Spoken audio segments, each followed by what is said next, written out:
Around the world for years now, we've been watching the situation in Syria, war-torn Syria, if I can put it that way. The war is going on, political issues are going on, and as we stand by looking at that situation, we find casualties. Dr. Ahmed is here. He's managing one of the key hospitals in Syria, and he sees it all as it happens. Dr. Ahmed, welcome to the program. Welcome. Nice to meet Now, you. it's nice having you in South Africa. We hear about your situation in Syria all the time. As South Africans, we sympathize with you in terms of what you need to deal with every day.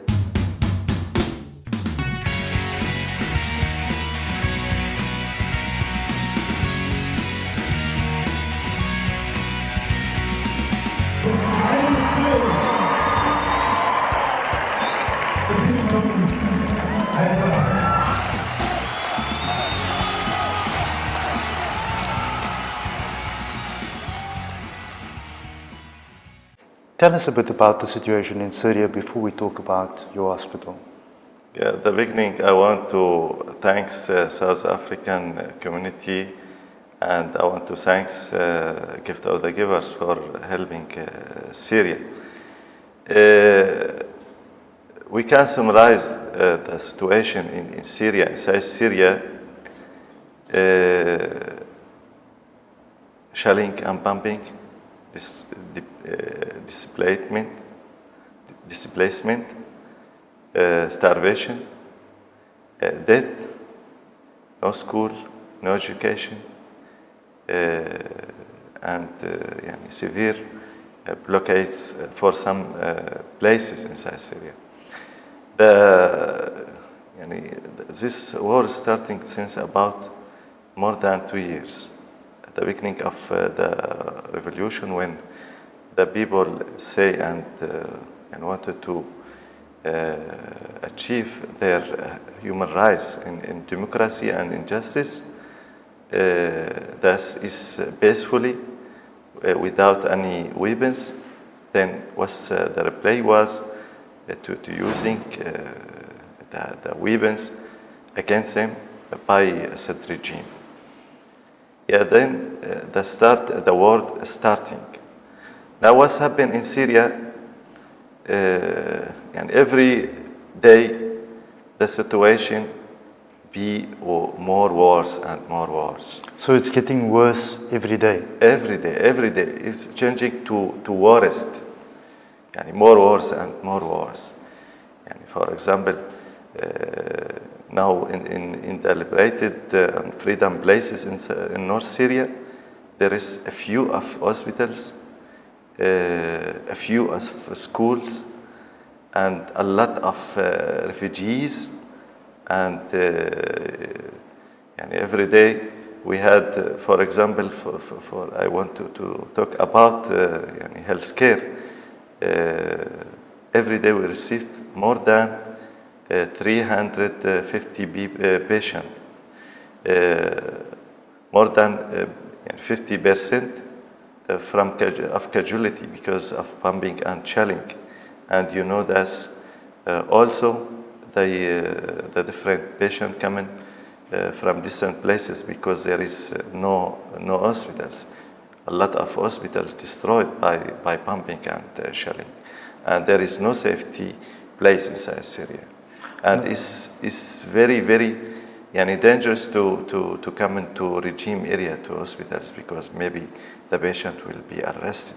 And the situation is very, very, very dangerous. And for example, before the hospital which supported and created by Gift of the Givers, the patient must stay for a long time, maybe 4 hours, maybe 5 hours, to waiting on the Turkish border, the ambulance to transfer him to inside Turkey. And as you know, that is golden time for his life, to save his life. You heard, and of course you watching the situation and TV and a lot of pictures and videos which coming to South Africa is talking about the crisis inside Syria.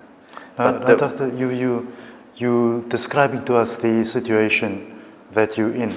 Now, obviously, having patients that are injured every day, that's what you attend to every day. How do you deal with the medication aspect? Is there not a shortage of medication at the same time and resources to help these patients? There, every day we received more than, for example, for casualties, more than 50 patients which injured recently. And they're coming from distant places and different places and distant places. It's too far. And that's take a long time for them. And you know that all the roads are not good, not safety. And when we receive them, we have sometimes problems in presenting or to helping because no sufficient medications for them. Of course, you know that the medicines is very expensive, and there is no medications factories inside Syria, and so must you bring them from outside Syria, and if available, is very expensive. And thanks for Gift of the Givers, they do the best, and they present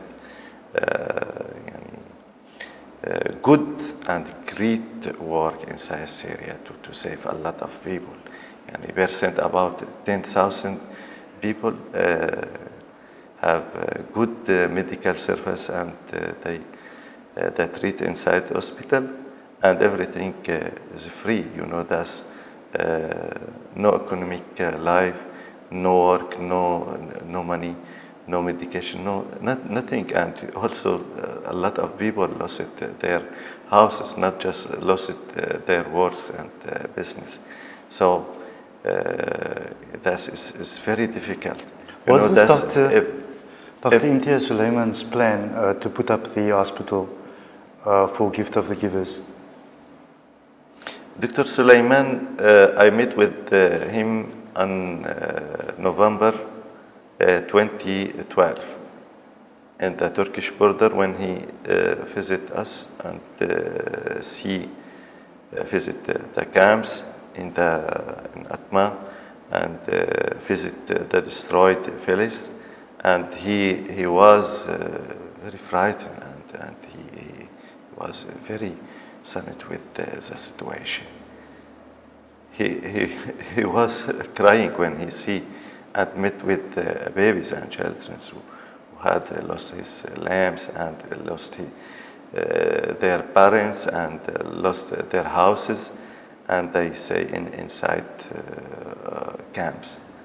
There is no bread, no food, no medication, no houses, no shelter, and also no parents, and some of them no parents and no school. And that's all what I mentioned as human rights. So he decided when he met with me and see the difficulties and sufferings which we had inside Syria, he asked me what we can support Syria and help Syria. I tell him that we need hospital, because once time when I had one casualty, he was a child, so he's about 8 years. He injured by pumping in his head, so we want to transfer and to Turkey because there is no hospitals inside, and his parents missing him. Just he came in with his grandfather. We stay for 4 hours, and the patient has seizures and he's unconscious. So I asked him, Dr. Imtiaz, we had a lot of difficulties and sufferings to transfer to Turkey. Is maybe some patient maybe will miss it and losing inside Turkey. A lot of patients we lost it and died and waiting in Turkish border, and a lot of them from civilian people. Now, mass of casualties and injuries from the civilian people. Correct. He decides, yeah, he decided to renovate and prepare the hospital named Rahmatan lil Alameen, or Mercy Hospital. He decided to create it inside Syria, and the starting in 2013. In April, he visited with the biggest team, which I think that's the first and best and biggest team coming from South Africa and entered to Syria. They had the sufferings and difficulties when they crossed the borders, and they live and see how people live. Of course, they see the camps and see the destroyed villages, the destroyed masjids, the destroyed churches, and they see all the sufferings. They share our sufferings when we live and when we are in our hospitals or in houses, and bombing and shelling around us is very dangerous. And they see how we are live together between Muslims and the Christian. They are our brothers and our sisters, and there is no difference between them and between us. They coming to our hospital and they present for them good health care, and always they do dua for us, and thanks Allah and thanks gift of the givers for good gift for this is I think this is a great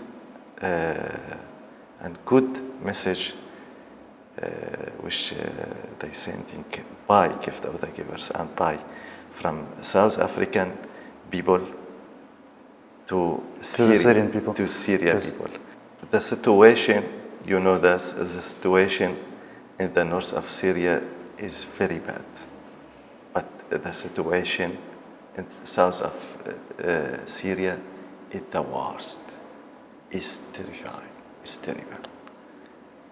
Starvation, blockade, no medication, and I think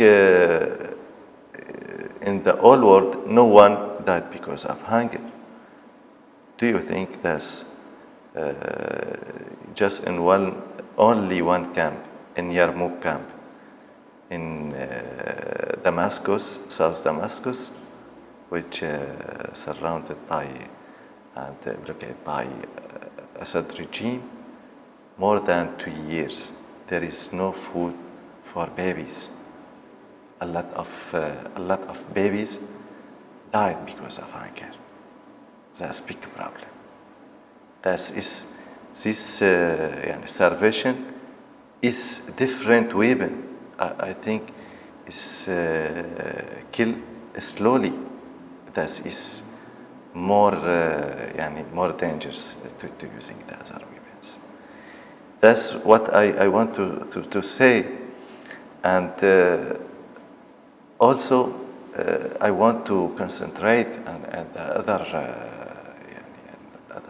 problem and difficulties which we had. You know that now more than 7,000 schools destroyed, and 7,000. more That's a than lot. 7 schools destroyed in Syria.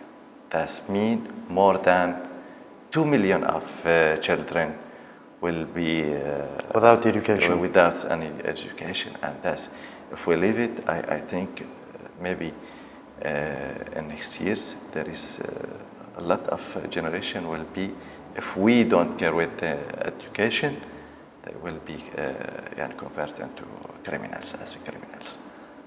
So I want to thank Gift of the Givers because they care with education. It says also not just only support hospital, they also support one school, and that's big school inside Syria. And also they focus on to distribution of food baby. They, before the storm, snowstorm, when they heard Dr. Suleiman, I remember, that's last, at the beginning of 2014, before the storm, snowstorm coming, Dr. Imtiaz sent the eyes and helping to the camps and support with them. And that is يعني let it good impression between the people. So all people now, Dr. Imtiaz say that's the father of Syrian people. And thanks for, of course, not Dr. just only Dr. Imtiaz يعني working and help Syria. And I think he had a good team, and of course he had good people, and good South African people. Thanks for your care and for good listening and understanding the situation inside Syria. Thanks for your TV, for good reception. And I sent just only this message to the other people, not, of course, in all the war. Save Syria, save Syria, save Syria. Don't abandon Syria. Doctor, I've got one request from you. Is there a special message that you have for Dr. Imtiaz Suleiman? I know that he's definitely watching the program. Have you got a special message for Dr. Suleiman?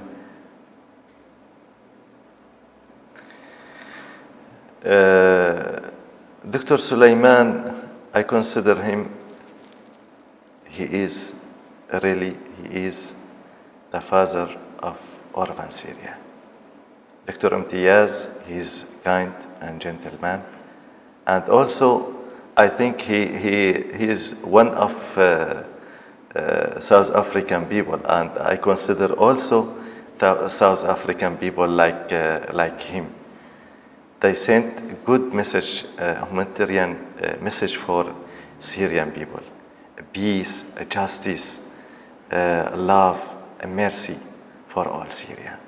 And this must be our message for all the world. We wish Allah to save all countries and save all people and world, and we wish to the peace will prevail, inshallah, in all the world and also in Syria. Yani what's a message sent to South African? I will at the beginning I will thanks from depths of my heart, because really they do the best, and they, as I say, the best among people, those are the benefit mankind. Of course. Doctor, Yes. thank you for joining us. Dr. Ahmed is here from Syria, and I think he's given you lots of information as to the situation in Syria, the war-torn Syria, as I call it, and the dire need that people are in from a medical point of view, losing their family, all kinds of things that we as South Africans probably have no idea of. And so what we do is we look at these situations and we are able to assist, and that's what we've done, and that's what we continue doing. So that's what Dr. Ahmed mentioned to us now, that as South Africans, we are one of the nations that continue to support the cause in Syria, and I implore you all to continue doing that.